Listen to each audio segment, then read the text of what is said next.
Hello guys, welcome to our channel. இன்றைக்கான வீடியோவில் நம்ம என்ன பார்க்க போகிறோம் அப்படின்னா, பொதுவாகவே எல்லார் வீட்லேயுமே மாடி தோட்டம் அமைச்சிருப்போம். மாடி தோட்டத்தில் புதினா செடிகளை வளர்க்கணும், வீட்லேயே நிறைய புதினாக்களை க்ரோ பண்ணணும் அப்படின்ட்டு ஆசைகள் இருக்கும்.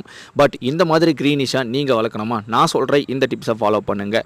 நம்ம வீட்டில் ஆல்ரெடி புதினா செடிகள் இருக்கலாம், இல்லை நீங்கள் மார்க்கெட்லேருந்து வாங்கிட்டு வரீங்க அப்படின்னா இந்த மாதிரி சின்ன பீசஸாக கட்டாக கொடுப்பாங்க. நம்மளுக்கு ஒரு கத்தியாக வாங்கிட்டு வருவோம். அந்த மாதிரி இருக்கும்போது அதை ஃபுல்லாகவே ஸ்டெம்மோடு நம்ம சமையலுக்கு யூஸ் பண்ண மாட்டோம், அந்த இலைகளை மட்டும் யூஸ் பண்ணுவோம்.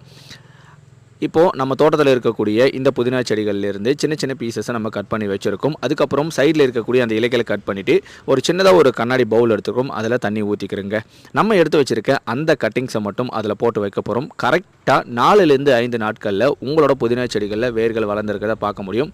இதுக்கப்புறம் சின்னதாக ஒரு மண்கலவை மட்டும் ரெடி பண்ணி அதை அதில் பிளான்டிங் பண்ணால் போதுங்க. ஒரு சூப்பரான புதினா செடியை நீங்கள் வீட்டிலேயே க்ரோ பண்ணிக்க முடியும். அங்கே பாருங்கள் எவ்வளோ சூப்பரான ரிசல்ட் வந்திருக்கு அப்படின்ட்டு. நீங்களும் இதை ட்ரை பண்ணி பார்க்க